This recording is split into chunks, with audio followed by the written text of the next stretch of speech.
Hello and welcome to Overthinking It Game of Thrones TV Recap, Season 4, Episode 9. I'm Pete Fensler, your host today, with a brave crew of three who've been commanded here by our absent Lord Commander Matt Rather to hold the gate. That's right, it is the most expensive Game of Thrones episode of the season, and as such, this will be the most expensive Overthinking It TV recap of the season. I had some very good honey in this tea. It was just really artisanal. Oh, And really?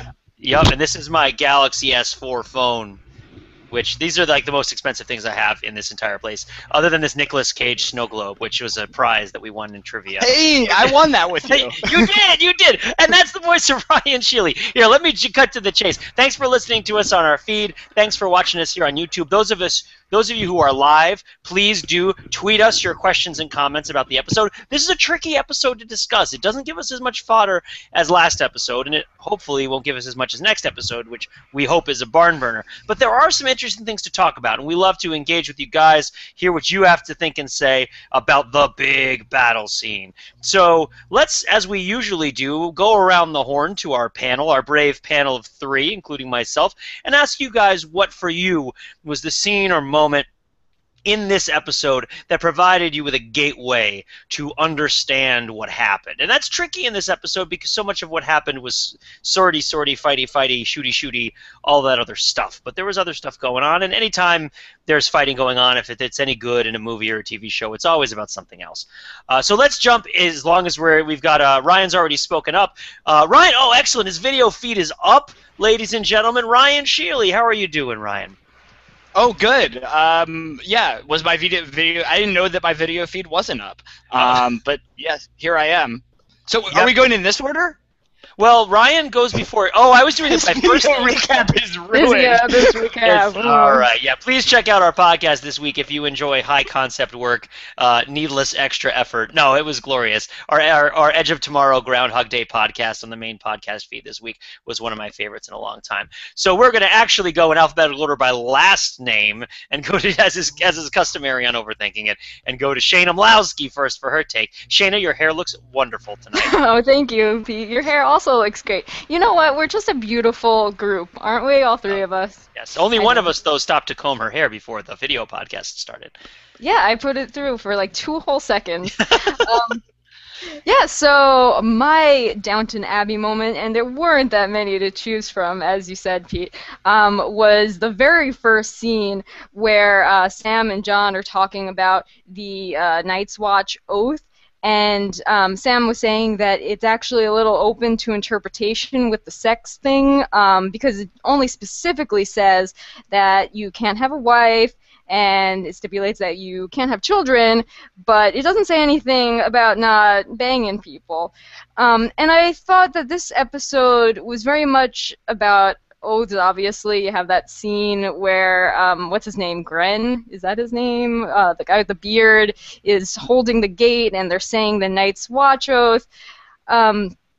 I think this episode, if it was about anything, and I don't know, that's kind of up for debate, is about sort of interpreting the rules, and you have sort of a sliding scale, and on one side is the Night's Watch and the people who are very strictly looking at the rules, and I guess I don't know, the order of things, and then on the other side of the sliding scale you have the wildlings, who are just a bunch of nut jobs screaming everywhere.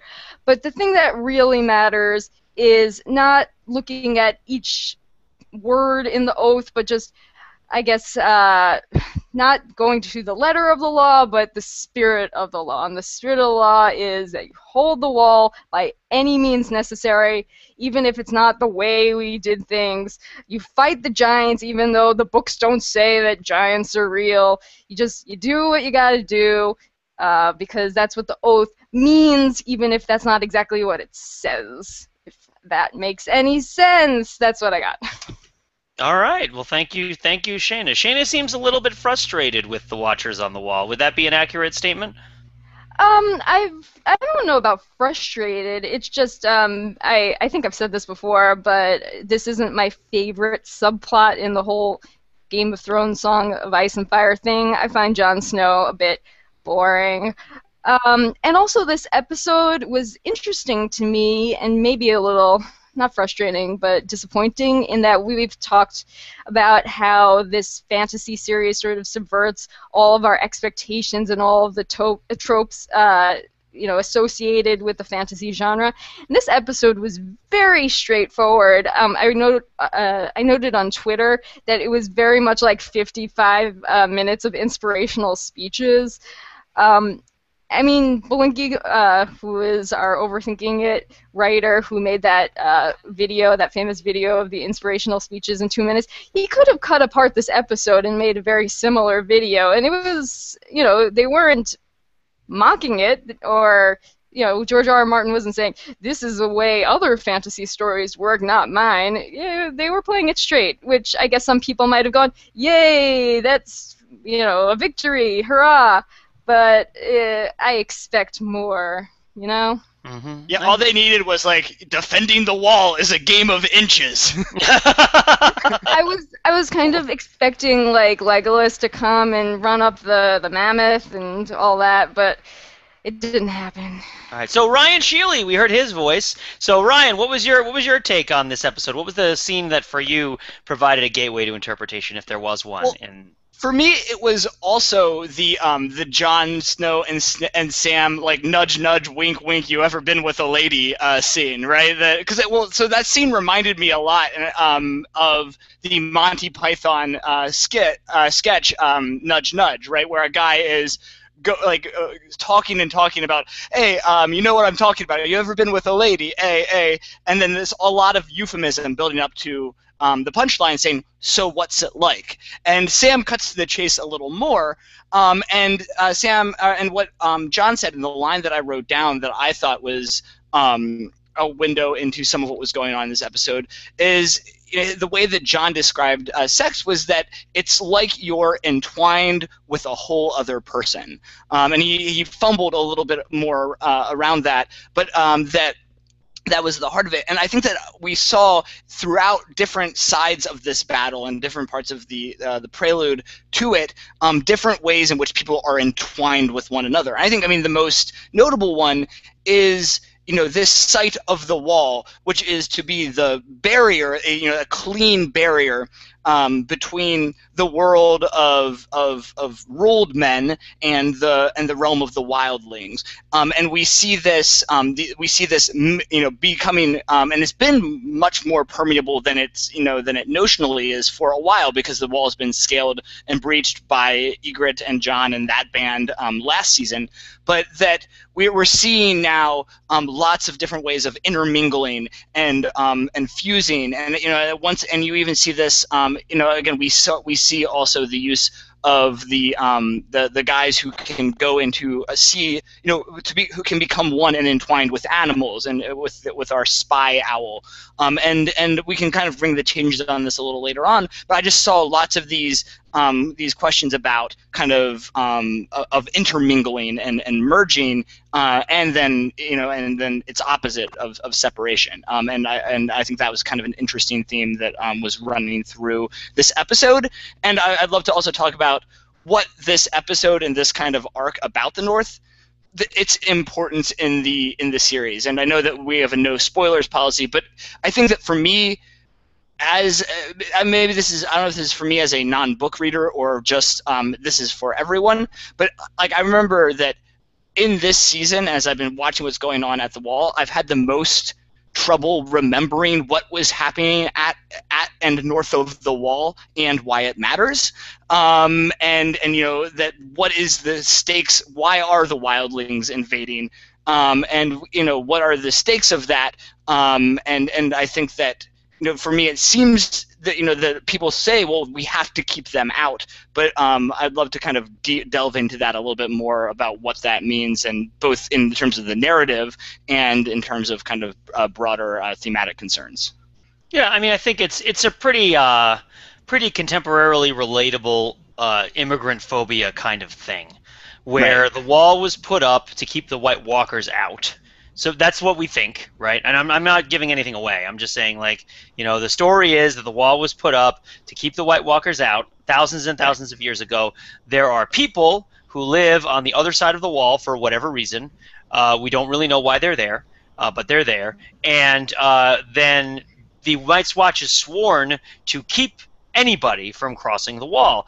And the wildlings have periodically over the course of history kind of crossed the wall, and because they don't understand or they don't ascribe to, it's not they don't understand it, they don't ascribe to ideas of property rights or ideas of kind of natural monopoly of force or what have you, or any other kinds of political ideas that Ryan would be able to identify better than I do, they really willy-nilly go around killing and murdering people whenever they cross the wall, killing and murdering and raping and other stuff.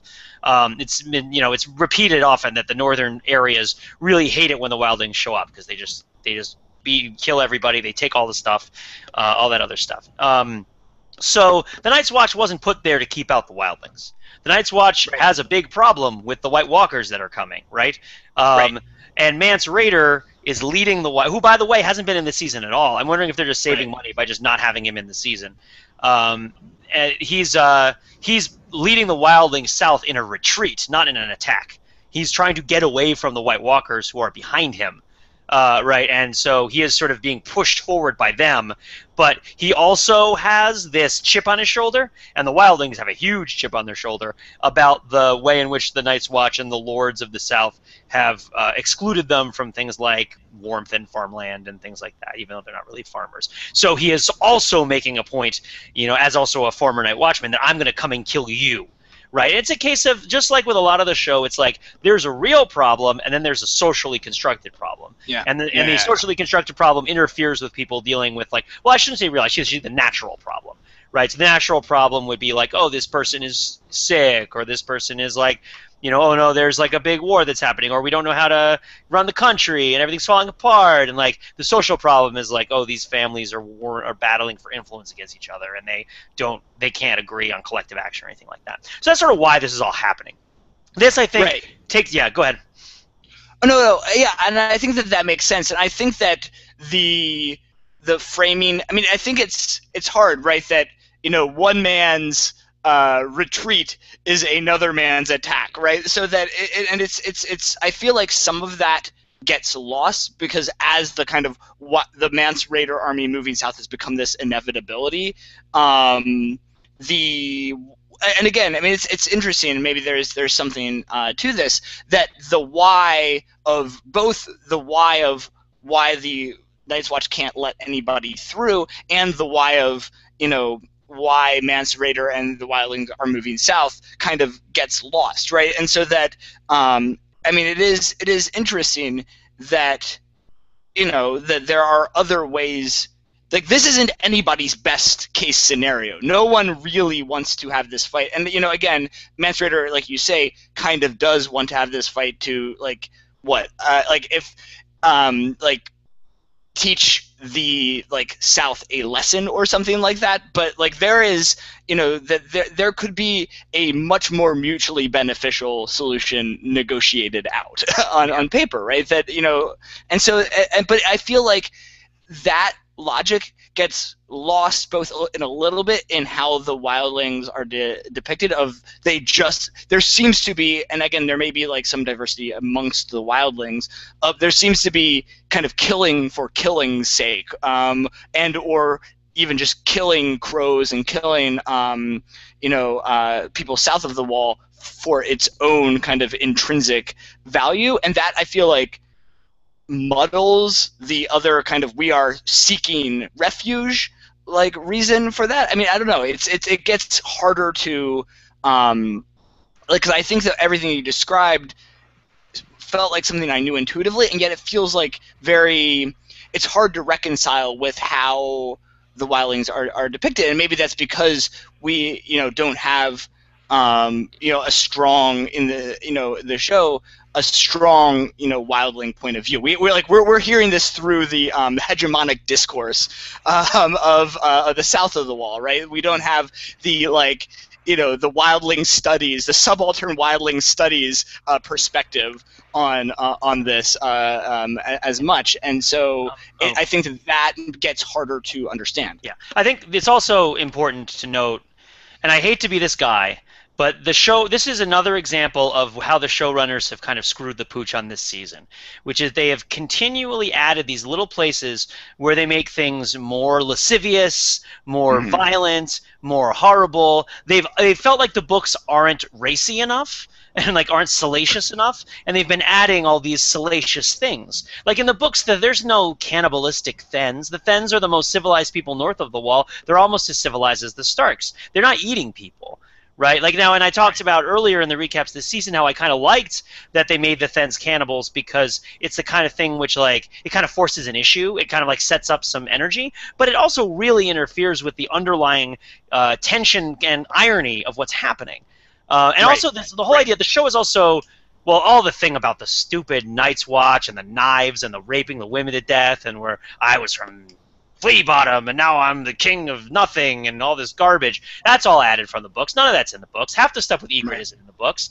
And I mean, it's I think, it's particularly the showrunners, I think, saw the battle, at least from my perspective, looking at what they have tried to put together. They've tried to put together a battle scene that is a lot more conventional than what the battle, than the underlying tense ideological situation in the narrative is. There's a deep irony and there's a tragedy to the fact that this battle is even happening. But throughout the season, the showrunners have been adding elements to both sides, really ratcheting up the Ygritte-Jon love story, making Ygritte a much more sympathetic character, much more present in the story, right? Like, I mean, it's a little bit diminishing in the books how she sort of is a, like, you know, Jon kind of bangs her in a cave and then you never really hear from her again, right? Like, and it's like, I mean, you do see her again, but she's not like a constant presence. You know, whether she kills Gilly in Moletown is not like a thing that happens, right? Like any of that. I don't think Gilly even goes to Moletown.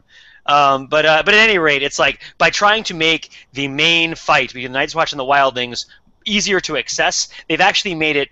They haven't succeeded because it's still really confusing. I'm not sure if it's more or less confusing, but it's still really confusing, and it doesn't work on an emotional level. Like, we're very I felt that. That's kind of why I was asking my question. Is that it without even having read the books, something felt not right. And I think that there's other ways. And I mean, there were lots of other parts that we'll talk about that felt right or cool or interesting or awesome. I mean, there's a large part where I was watching the battle scene on my iPad, and Cognac, my fiance, was sitting across from me doing some work, and she looked up, and apparently the look on my face was this. Which I think was like the time when the giant shot the arrow and it like hit a guy and launched him like a rocket off of the wall. Yeah. And so there were lots of moments where, that were of awesomeness and coolness, and we can talk about some of the cinematography. But from this like basic level, it felt, and I think there's other reasons we can talk about this. And I don't want this to be this like a session of, and I've read a few recaps, and there's a number of recaps that were also kind of meh on this episode, and I don't want to just be, like you said, I don't want to be those people. But I think that it is a feeling. I mean, I think this is a show that is so. I mean, this episode contrasted so strongly to the last episode, where like that feeling of like that entire last scene and this of the battle between Oberyn and the Mountain, and then the climactic head explosion. I mean, that was just like, I mean, I watched it twice, and both times it was like the emotions that I felt, and then the kind of catharsis that was released along with Oberyn's brain fluids, head matter, it's really powerful, and this just felt like that was not clicking, and either intellectually or emotionally, and so I think that your explanation of your explanation is helpful in illuminating that a little bit. Yeah. So Shayna, before I was gonna do my Downton Abbey moment, but did you want to weigh in on any of this before I jump to it? I had just a question because I don't remember. Does Mance Rayder or the Wildlings in general, do they know what the political situation in the North is now with the Boltons? Like, do they even know who's in charge, who they could even parlay with if they were going to come to some sort of agreement? No. No, the last time that Mance Rayder was in the North was when Ned Stark was still in Winterfell. So that's the latest information he has on the situation. He has no knowledge of the Boltons or any of that stuff. I kind of wonder what their end goal is. Is there just, I don't know. Oh no, it's a good question. It's a good question, and one you should keep in mind. So here is my down. This is what I think the episode's actually about, right? And we've talked about kind of enmeshing. I think that this episode has two main thematic ideas that come together and enmesh in a certain point, and then they kind of pull apart and diverge again. And there's a couple of actually there's two big points I think where they really come together. The first point. Now, when the first Downton Abbey moment that I thought that I saw when I saw the episode was when Ygritte was talking about Tormund talking about having sex with a bear, right? Mm-hmm. And Ygritte is like, I don't want to hear about the bear you didn't fuck, right? And Right. excuse my French, right? And so we got the when like one of the things that they teach you in close reading is if something gets repeated, it's probably important, or at least like it's going to have a more important weight, or it's going to the repetition affects each instance of it in some way. So the episode starts out with two different people telling two different stories, essentially that are about people not having sex. Now, yes, it's not that John isn't telling the story of Ygritte. Sam is telling the story really about how he wanted to have sex and he hasn't, right? So he wants to know about this girl and what was she like, this girl he didn't have sex with. This what he's really talking about is Gilly, who's he think is dead at this point, right? It's like, what would she have been like, right? What would that have been? And then Tormund repeats it and says, oh, I had this bear and I went like this. This is what it was like. This is what it would have been. And of course, Ygritte corrects him. No, you didn't actually have sex with the bear, right? So Tormund is like Sam. And then we have a third one, right? We have Aemon Targaryen. We have Maester Aemon. And this is the first place where the two sides of it really connect. And Meister Aemon talks about the woman that he loved, and how he can remember her, every bit of her eyes, her feet, and all that stuff Sam was asking about, right? And he says to Sam, she's more real than you are, right?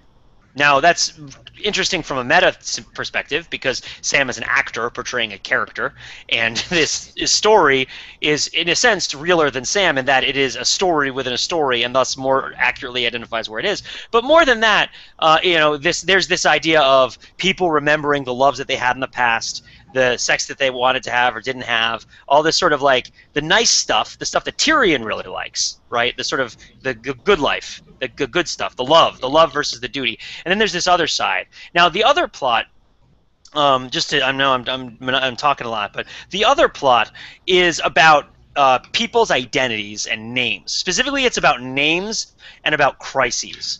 And that's why this episode is called The Watchers on the Wall, because the culminating point for this arc, as it sort of goes its own, is how do we get to the point where Gren and the other people at the gate fighting the giant say the Night's Watch oath and fight the giant, right? That's what The Watchers on the Wall is in reference to. How do you get to the point where these people are willing to self-identify as Night's Watch and engage in this futile attack versus this giant? And I think that it traces all the way back to Sam talking about when he fought the White Walker, when he's talking with Pip, right? And he's like, well, I wasn't Sam. I was nothing, right? I wasn't even, and all of the things that were true about me as you know me now were not true when I was fighting the White Walker, right? So that's the idea, is that people in their sort of pleasant life, in their good life, in their kind of, their life of warmth and of happiness and of pleasure have a sense of themselves that comes out of this experience. But when they go into this cold and dire sort of situation, this crisis situation, they lose whatever it was that they were. No one wants to hear anymore about the bear you didn't fuck. This is a battle, all right? Nobody cares, right? And so then when Sam is with Maester Aemon, what is Sam doing? He's not up on the wall. He's in the library. He's hiding, right? He's like, I'm trying to think about all the things that they could be doing to Gilly, but they're not doing to Gilly, right? It's another bear that isn't fucked. Is Gilly being boiled alive, by the wildlings? That's not happening, right? But Sam doesn't know, and all that has to be sort of dropped away. And so when Meister Aemon is saying to Sam, this woman that I remember is more real than you are, it's like you can't take these people and experiences and memories and identities from one side of the wall that is this crisis point to the other side of the wall that is this crisis point. On the other side, you have a different name, right? A different, and to wrap it all up, to wrap up this sort of like mini theory of the episode, the other moment that really convinced me that this is what the episode is about is when Sam is telling Ollie to lift him up the elevator, right? And Ollie won't do it. Ollie is terrified, as any child would be in the situation, but Sam gets him to pay attention by using his name, by calling him by his name. And there's a sense not just that it gets his attention, but that it kind of calls him from this place of incapacity, this place of just being totally lost. And he says he gives Ollie his name back.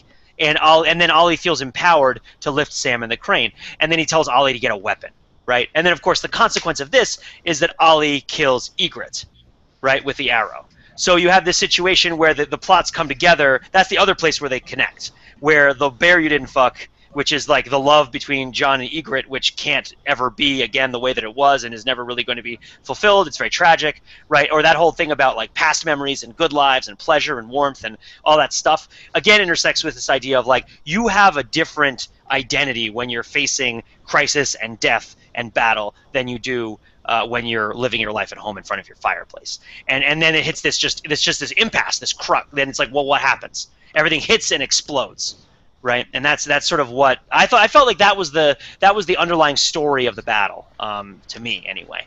I think we could actually connect. Oh, sorry, Pete. I think we could actually connect all three Downton Abbey moments into some sort of uber Downton Abbey ball. I don't know, a theme. In that. Go for it.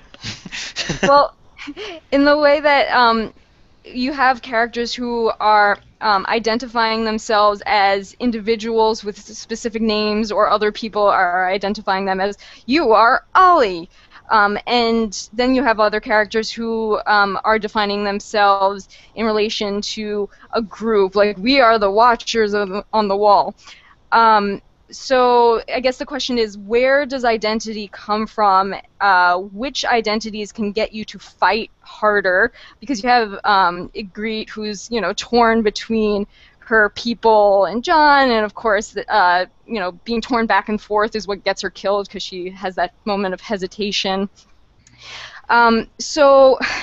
And then you can sort of compare in a more macro sense of the people on the wall define themselves primarily as a group. The individuals have no individual identity most of the time, except for Jon Snow, who himself is this individual who's like, I am in charge, even though I'm not really in charge, which is why he sort of butts heads with the leadership, because he sort of sees himself as more of an individual than the underlings in the Watch are supposed to have or be.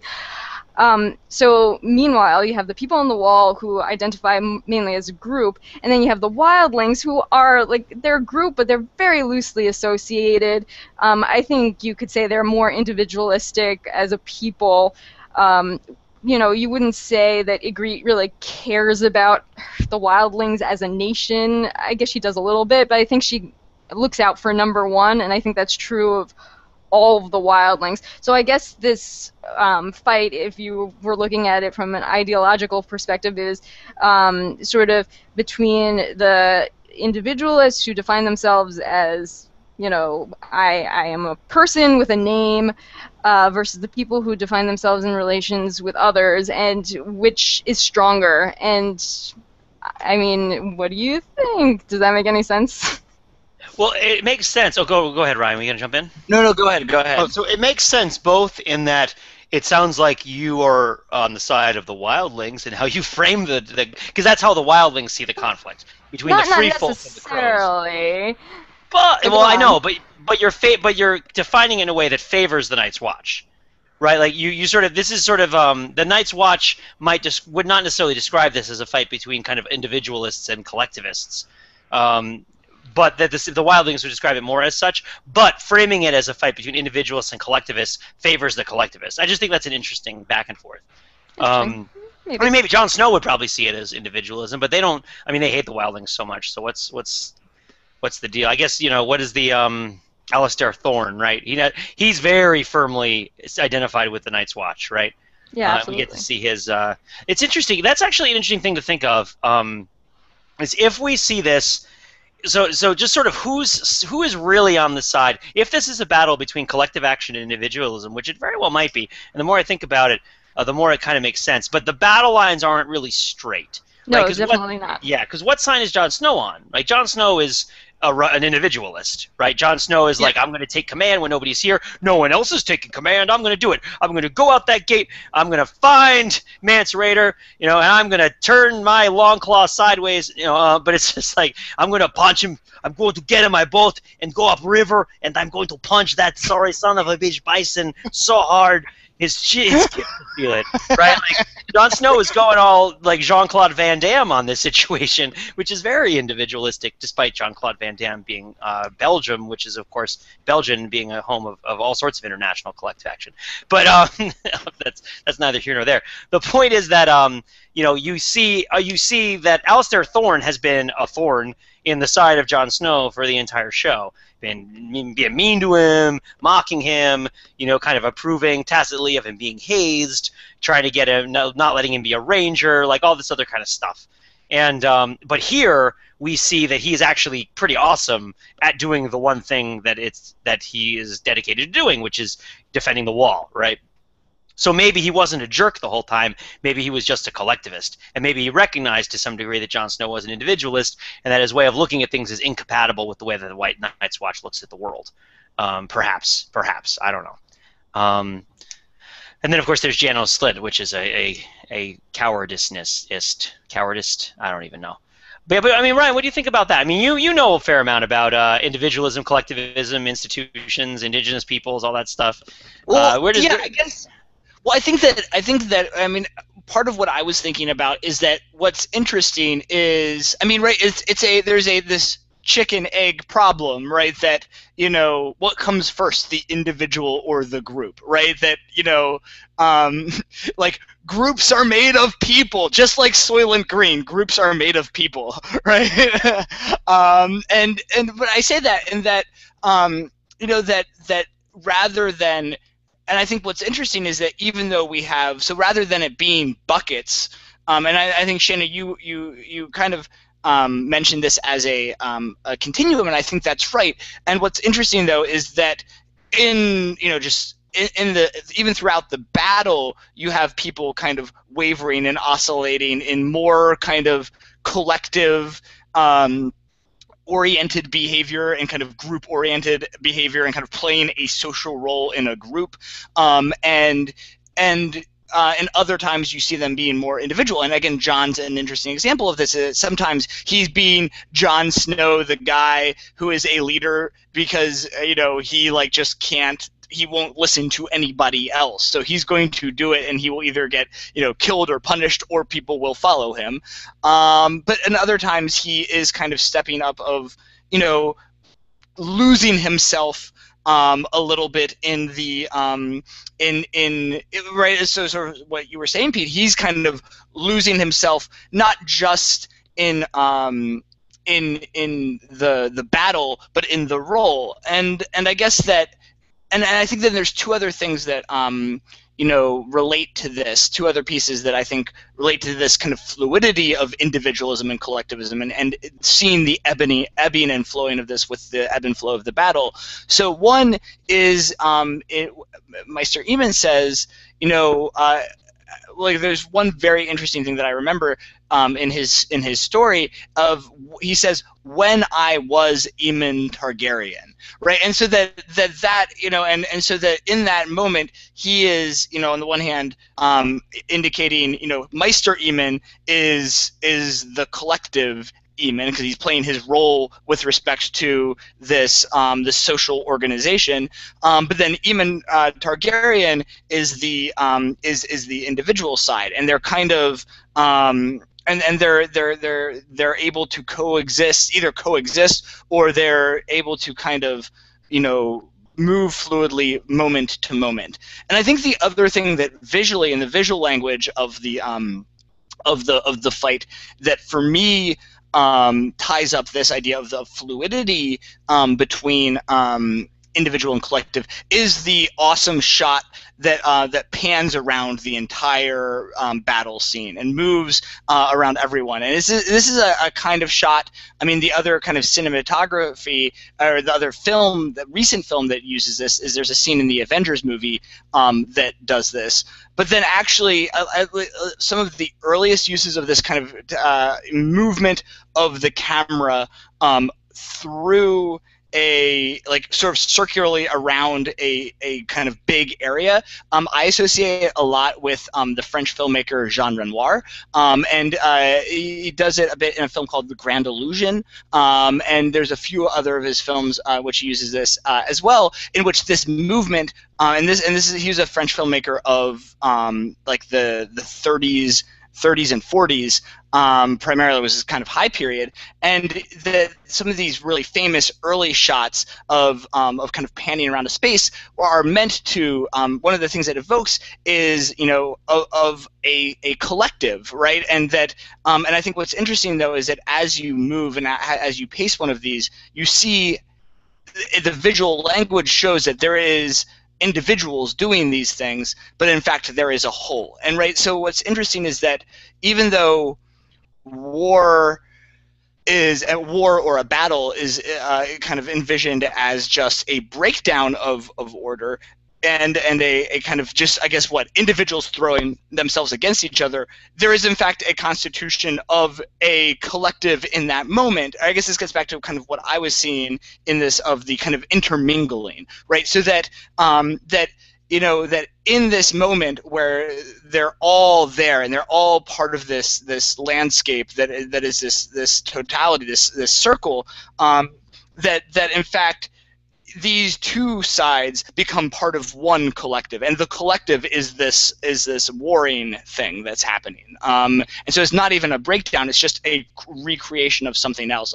So there's individuals themselves and individuals that are kind of there's no beginning and end, but they're just kind of cycling. And I'm using our visual medium to demonstrate that.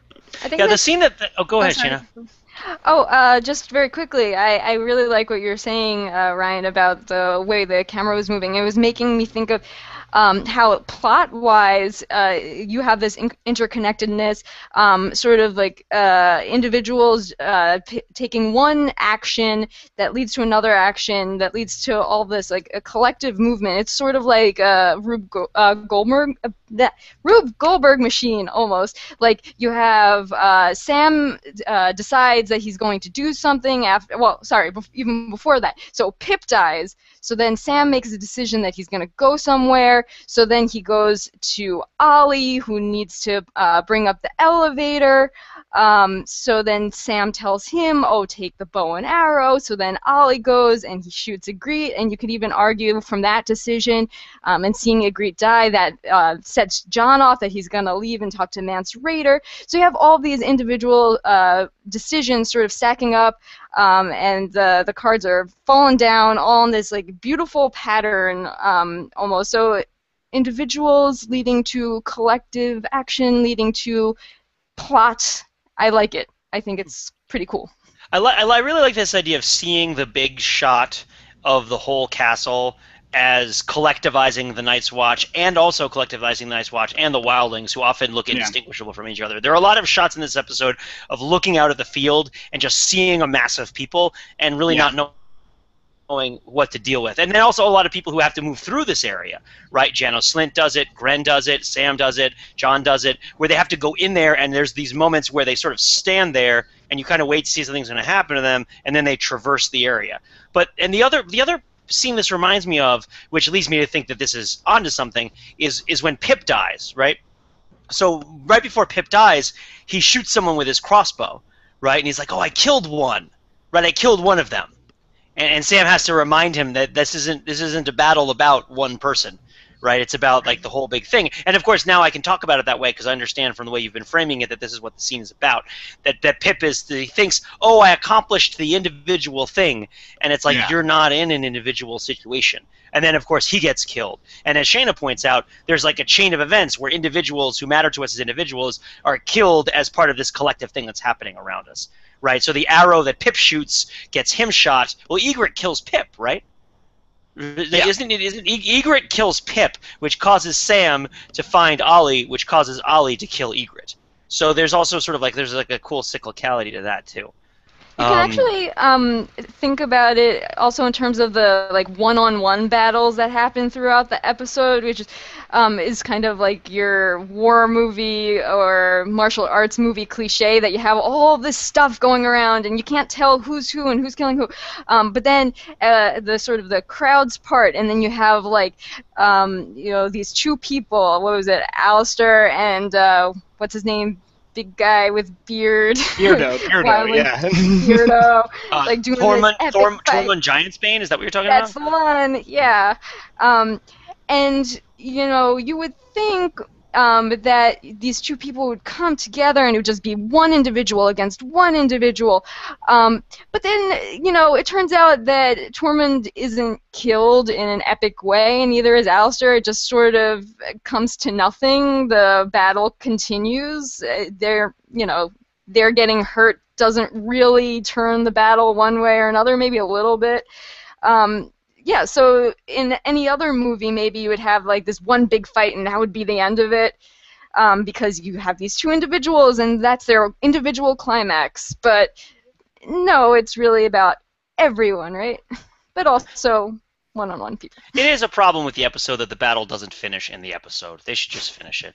I'm not going to say what happens because I don't want to spoil Yeah, it. I mean, no, I mean, so as I've made well known, there's two things that are relevant to this. One is that I have not read this far in the books. I'm only still part way through book 2. And the other thing is that I, out of stubbornness or whatever, read the Onion AV Club Game of Thrones recaps for experts because I resent being called a novice, just because I haven't read some books. And so I know what happens next, just as I knew what happened at the end of last episode. But like, again, knowing that Oberyn dies didn't make how it happened any less awesome, and in fact, it kind of gives it this kind of, a climax. And similarly, I kind of was like, well, this thing's going to happen, and I want the pleasure of seeing how it happens and how it comes together with these things that I'm, feeling are kind of interesting. And then as a result, the way that and I was kind of watching the clock, and I'm like, this isn't going to happen. Yeah. And then it's like, and then, or now that it's not going to happen, but it's not going to, what? Not gonna happen it's not in the going to episode. Yeah. Yeah, that's what I mean. It's not going to happen in the episode. And yeah, exactly. And it's like, and then it was more and more, it's like, wait, it's ending on like this Jon Snow going out into the light. I mean, like that felt, again, we talked about this before, but it felt, that, yeah, both in terms of the plot and in terms of some of what had been established of what was going on thematically, which as we kind of teased out here is kind of interesting. Again, it felt like, I want more. Just give it to me. Yeah, totally. I also say that that the episode doesn't cash in some of the stuff that happens pretty early on. The Sam and Gilly plot, I think, in this episode suffers. And because this is supposed to be an episode where we end the episode, right, where Sam is, well, I guess, does he end the episode there? But he leaves Gilly, he comes back to Gilly, he kisses Gilly, right? He pledges at the beginning of Gilly he's never going to leave her, and he leaves her, and he comes back. Like, there's a lot of stuff bound up in Gilly for Sam that is related to a lot of the things that are happening throughout the episode. Everything from Tormund's bear, right, and Sam being a virgin, to Aemon's lost love, to Gren reciting the Night's Watch oath, and okay, well, Gren is living up to the spirit of the oath as well as the letter of the oath.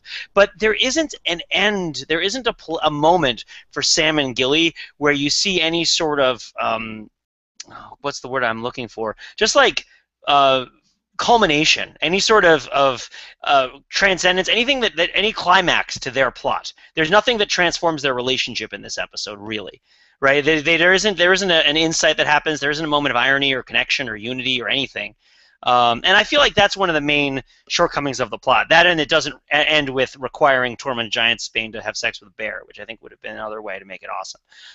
No, at least, I'm sorry, to make the ending and the beginning more connected with each other. The battle doesn't have a climax, and Sam and Gilly don't have a climax. And I don't mean that literally, although a literal one might have worked as well. Why not? You're changing everything else. At least she'd be consensual. Other than all the other poor actresses you've thrown through the meat grinder this season.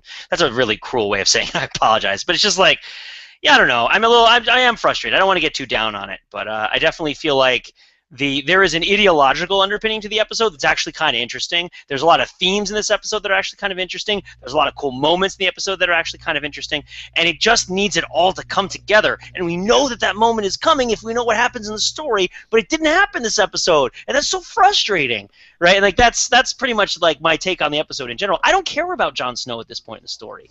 He's not doing anything I care about. Like, I mean, maybe I'd care about him if I had a crush on him, like half the people that talk about him on the internet, right? Like, if we were filming Pompeii, then, like, what happened to Kit Harington wouldn't matter, even though it didn't in the history, but because it's Pompeii. But, I'm sorry, I know I'm ranting. But he's a very, very sexy, like, stone now. He's like...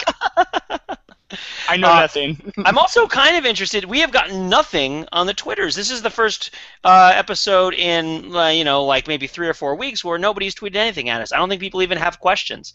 I mean, I will clarify in the books.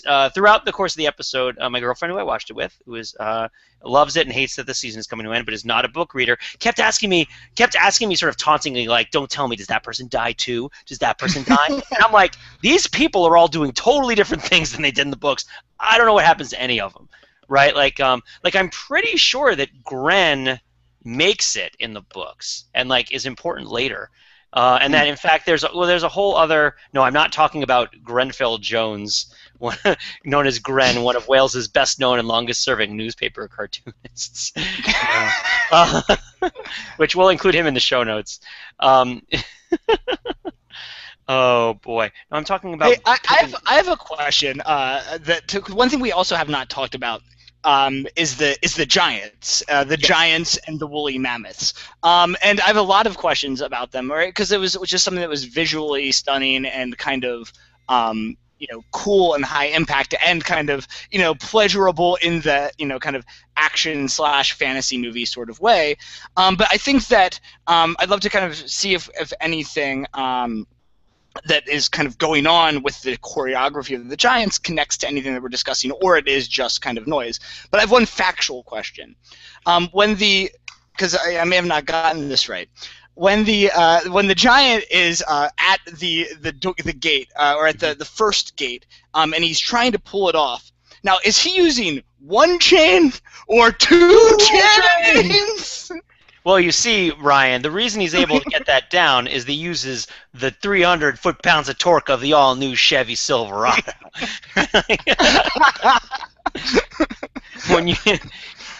when you need to pull like a mammoth.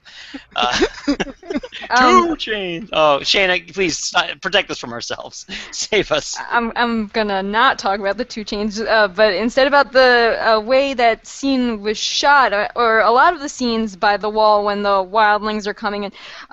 We had seen people climbing up a similar, sheer ice thing last season. Last season we had that whole thing about the climb from Littlefinger. So you had this idea of people looking up and climbing up. In this episode, if you want to talk about like hegemonic discourse or whatever, we're mostly from the point of view of the Night's Watch, and we're mostly looking down from the wall and watching them, have barrels rolling down and lighting arrows and raining those flaming arrows down. Of course, eventually you see, this woolly mammoth on fire, which is pretty cool. But yeah, I would say for the most part, we're mostly up looking down as opposed to down looking up.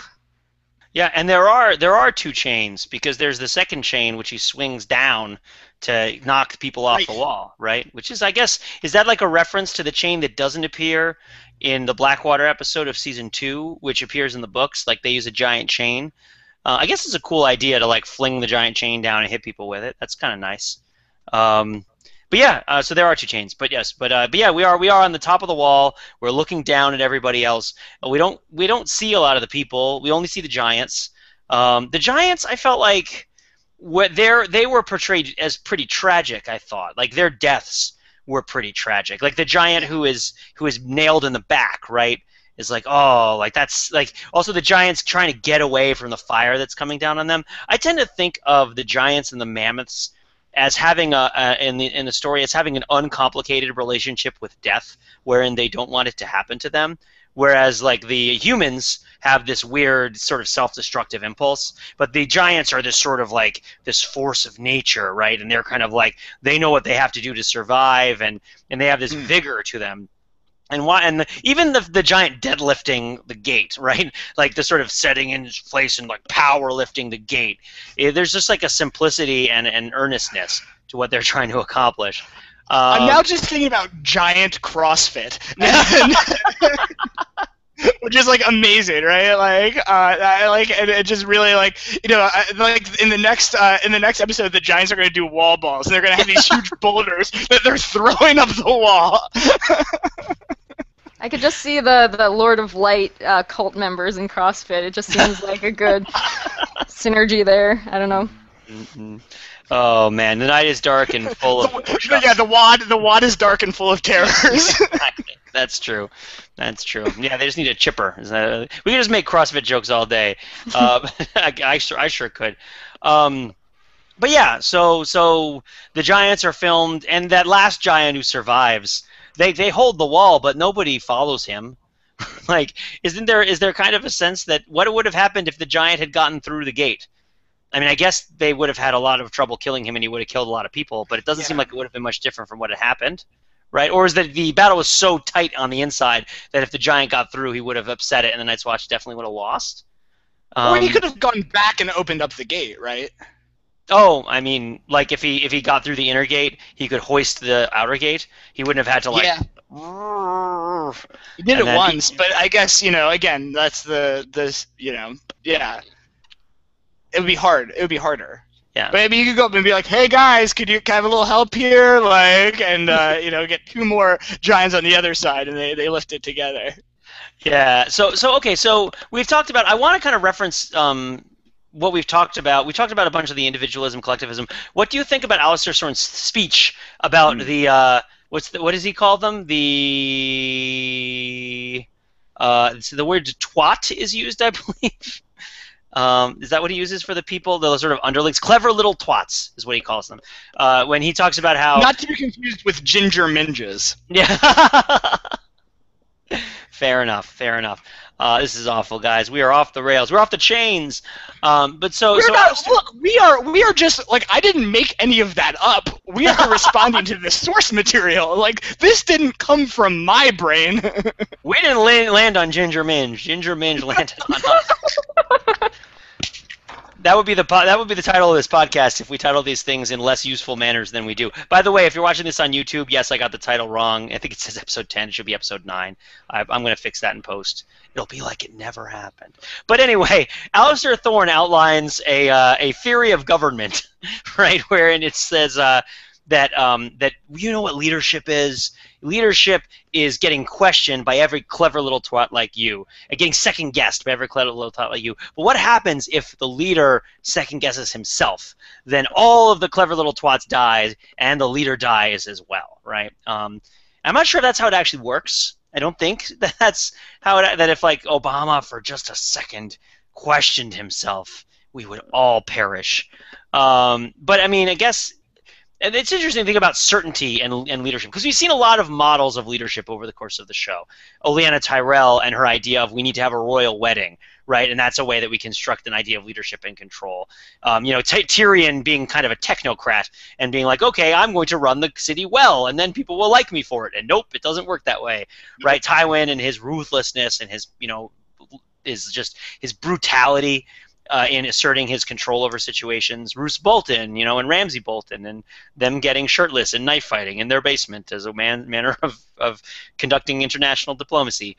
But this is one model, right? I mean, what do you guys think about Alistair Thorne? Do you think that this is being put forward as something that we should admire and ascribe to? Like, where does it fall in terms of because autocracy is not the same as collectivism, right? Like despotism is not the same as groupthink. But what do you guys think about that?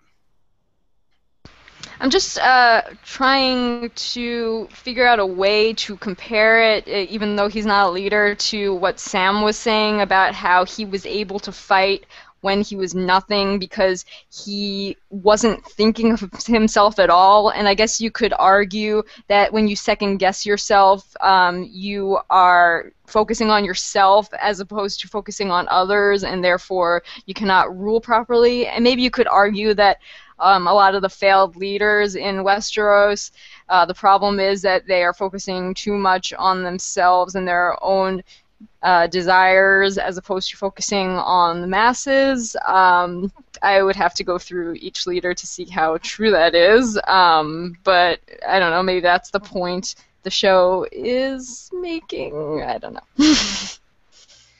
Well, I think what's interesting is that part of it's really interesting because ultimately, on the one hand, it seems as if Alistair is saying, well, the reason you should follow me is because I don't second guess myself, but really it's that you should follow me because I'm the leader, and thus I don't have to be second guessed. But I think what's interesting, I mean, we've talked about this a little bit, is that that Jon, I mean, what separates the leader from the twats that are questioning the leader, and it's ultimately the title of leader, right? And so that I think that I guess another way to spin it is that now that if Jon is now moving into a place where in the heat of the battle he's a leader, and it seems like this is a thing that he's kind of pushing forth, that and I think it's interesting because as he is in the last scene, he basically, Sam is trying to dissuade him from his plan, and he kind of, without reiterating Sir Alistair's speech, he basically just embodies it, right? He just is like, well, do you have any, I forget exactly what he says, but he's like, well, what's your plan? And I think that, so it's interesting. I mean, I guess in terms of understanding what this mode of leadership or this kind of facet of leadership, whether it's a virtue or a flaw, I think remains to be seen. But certainly it seems to be something that is kind of a mode of leadership, if not the mode, in a way. And I keep thinking of... Oh, sorry, Pete, you go on. Oh, I was just going to say that since it's in the snowy north, it's a la mode. But anyway, go ahead, Sheena. I keep thinking of the word clever because I guess that's not something I don't associate with twats normally. But I guess when you think of people who are clever little twats questioning, the cleverness is that they're coming up with clever ideas for the future, new ways of doing things. And this episode was all about the past. Alistair's big speech, he was saying, this wall has never fallen before, and it's not going to fall today because we're just going to do what people have always done in the past. It worked then, it worked now. They had their leader who they listened to, they had their oath. You have the same oath, you have a leader who's basically the same as all the leaders who came before. By that math, arithmetic says we're going to win this time because that's the way it always worked before. And I guess at the end when Jon is saying, well, what's your plan? It's him acknowledging that, sometimes you do need a clever little twat like Sam to come up with some new way of doing things, even if he's not a fighter, even if he doesn't seem like the person who is going to make things happen because he's more like Maester Aemon, who is just like some relic sitting in a library. Sam at the beginning of the episode was reading a book, and even Maester Aemon was saying, well, what did the people who write those books know? They didn't have any hands-on experience, and Sam doesn't have hands-on experience doing almost anything, including, having sex with Gilly or whatever. But nevertheless, people like him can imagine different solutions to maybe the same problems, but the problems are always slightly different. So you do need a clever little twat sometimes. But, I do see Alistair's point of view, too, that sometimes you just need those little twats to shut up and you just need to stay the course. I sound like George W. Bush, but... Yeah, here you go. You go to war with the clever little twats you have, not the clever little twats you want. But yeah, it's so. I guess we're coming close to the end of our episode. I want to ask just one final question to everybody. What do you guys think here of the end of Ygritte? Although we've all been pronouncing it a little bit differently. Particularly her talk about how we should have stayed in the cave. Right. Like, what is that? What do you have any response to that? Reaction to that? It seems like it's a pretty important moment in the story, right? What are your thoughts? And for me, it also resonated with, and again, I'm terrible with his name, Beardy. Beardy's name is something Giantsbane. Tormund Giantsbane said also something that we should, like a kind of this looking back kind of thing of, I should have thrown you off of that wall, is the last thing he says to Jon. I don't know that. So I guess in terms of what we've been talking about, I connected these two statements of I should have done this and the kind of, so both of these are a statement about two people and a place. And weirdly though, the thread I saw it connecting to, and there could be a few. One is kind of the discussion about the the fluidity of self and collective in a given space and kind of in the cinematography of the battle scene. But it's also I feel like I also connected it. The other thing that was a really prominent past tense in this episode was Maester Aemon's "When I was Aemon Targaryen," and so I think there is this a recognition of the who we were at a given point in time and how that contrasts with an actual point of time where you are. Again, and I think that also another kind of, if we're building a quiver of arrows for a thematic quiver of scenic arrows, I guess then the Sam kind of losing himself is also in that specific little quiver as well. So I kind of saw those as being facets of this theme, if that makes sense. Sure. Shayna, any final thoughts? All I can think about is the people on Twitter who that one time said that I always have to make a sex joke, so I'm going to say that the cave represents the ginger minge. There you have it. There you go, Twitter. Now you can't complain. It happened. To minge! Something tells me Twitter will find a way to complain. If not about us, then about something. It's what it's great at. But you know what? This is what we're great at, which is signing off. We're great at a lot of things. And I could have hit any number of better segues than I did to the end of this show. But you know what? Maybe if this were a high-concept Overthinking It podcast, we just end the show abruptly with no sort of culmination in tribute to the structure of this show, or I just fade to white. But it's not. This is the TV recap. So let me thank you for listening to the TV recap, watching us on YouTube. Please subscribe to our YouTube channel. We got a bunch of Eurovision videos, which are awesome. We got video content up the wazoo. It's pretty sweet. And please subscribe to the TV recaps if you want to hear about this show. We did a bit on Mad Men, where you can go back and listen to the whole season of Game of Thrones. You can go back and listen to our old ones about Breaking Bad, which I thought were awesome. And there's Community. There's all sorts of great stuff. And then, of course, what was that? 24. Oh, that's right. The real-time recap of 24 marches on. We are heading into the late afternoon of Ryan and I recapping all of this season of 24 in one day. We've been under-caffeinated, we've been over-caffeinated, we've been abandoned, there have been mysteries and special guests. It's been a riot. And last episode of 24... which we did not watch this week's episode 24 because it is concurrent when we broadcast live to you guys, or at least it's too close to concurrent to do it. But we'll be watching it tomorrow so that we can recap that on Wednesday. So please stay tuned. Where do you find all this awesome stuff? How can I make this all a part of my life? How can I say things to you guys underneath the articles that you write about you that are probably pretty nice because I'm a cool person. I want to be part of a cool intellectual community. Well, come on over to overthinkingit.com, where we subject the popular culture to a level of scrutiny it probably doesn't deserve. Here, check out. Here's the high concept, high budget tracking shot of what's going on. Look at that. It's all happening. It's all happening. It's about the collectivity of humankind, all in one living room of an apartment. Here.